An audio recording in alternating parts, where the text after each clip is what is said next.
मुंगेरी लाल के हसीन सपने नेता प्रतिपक्ष देख रहे हैं। ये हम इसलिए कह रहे हैं कि आज उप मुख्यमंत्री तारकिशोर प्रसाद ने इस सवाल पर जिस तरह से राघोपुर विधानसभा क्षेत्र अपने दौरे पर हैं, तेजस्वी यादव लगातार बाढ़ पीड़ितों से मिल रहे हैं और जो भी समस्या है उसकी समाधान भी कर रहे हैं। जैसे ही नेता प्रतिपक्ष पटना पहुंचे, लगातार सरकार की कमियों को उजागर करने लगे। ऐसे तो वो हमेशा ट्विटर पर ट्वीट कर सरकार को घेरते हैं, लेकिन जैसे ही पटना पहुंचे उसके बाद से लगातार सरकार की तमाम कमियों को उजागर कर रहे हैं। इसको लेकर आज उप मुख्यमंत्री तारकिशोर प्रसाद ने साफ तौर से ये बात कहा कि मुंगेरी लाल के हसीन सपने देख रहे हैं, क्योंकि नेता प्रतिपक्ष ने कल दौरे पर यह कहा था कि 2 से 3 महीने में बिहार में सरकार गिर जाएगी और फिर से नेता प्रतिपक्ष बिहार के मुख्यमंत्री होंगे, जिसको लेकर यह विवाद शुरू हो गया। और आज एक बार फिर उप मुख्यमंत्री तारकिशोर प्रसाद ने कहा कि मुंगेरी लाल के हसीन सपने नेता प्रतिपक्ष देख रहे हैं, लेकिन जब भी विपदा की घड़ी आती है तो नेता प्रतिपक्ष तेजस्वी यादव हमेशा गायब हो जाते हैं। चाहे वो कोरोना काल हो, चाहे बाढ़ की समस्या हो, बिहार में कोई भी समस्या होती है तो हमेशा वो बिहार से बाहर चले जाते हैं। 2-3 घबराइए नहीं, 2-3 महीने में सरकार गिर जाएगी, गिरने जा रही है। देखिए, वो प्रतिपक्ष के नेता हैं बिहार विधानसभा में,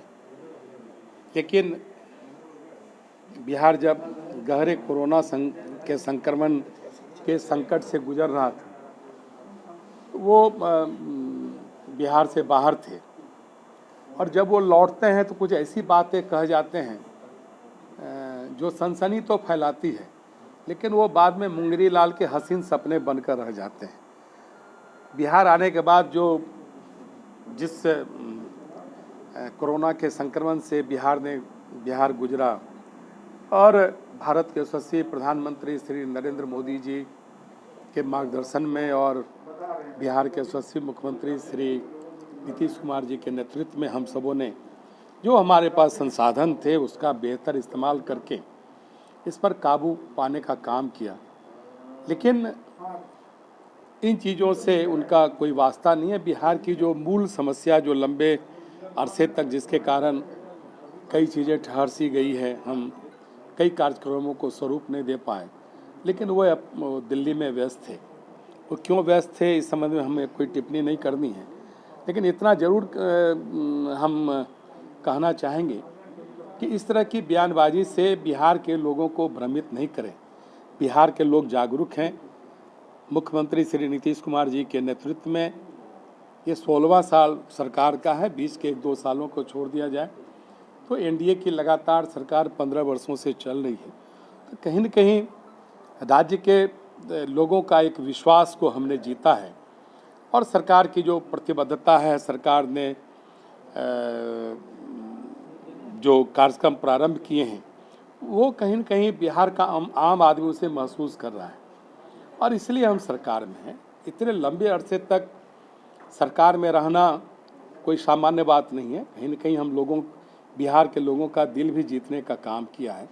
इसलिए बिहार के लोग भ्रमित नहीं होंगे, क्योंकि हमारे जो कार्यक्रम हैं, जिन कार्यक्रम को लेकर विगत आम चुनाव में हम श्री नीतीश कुमार जी को मुख्यमंत्री के रूप में उनकी घोषणा करके बिहार के चुनाव में निकले थे और आत्मनिर्भर बिहार के 7 निश्चय कार्यक्रम को लेकर हम सब लोगों के पास गए थे। लोगों ने उसे स्वीकार किया और चुनाव में जनादेश देकर उस कार्यक्रम को मान्यता दी है और आप देख रहे हैं कि ऐसे सारे कार्यक्रम को धीरे धीरे हमारी सरकार लागू कर रही है।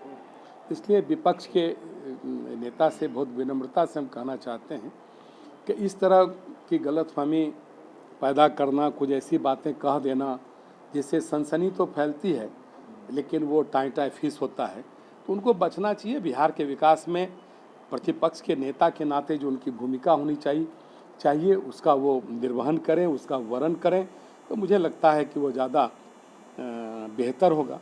क्योंकि लोकतंत्र में प्रतिपक्ष के नेता की भी अपनी भूमिका होती है। प्रतिपक्ष सरकार का एक हिस्सा भी माना जाता है।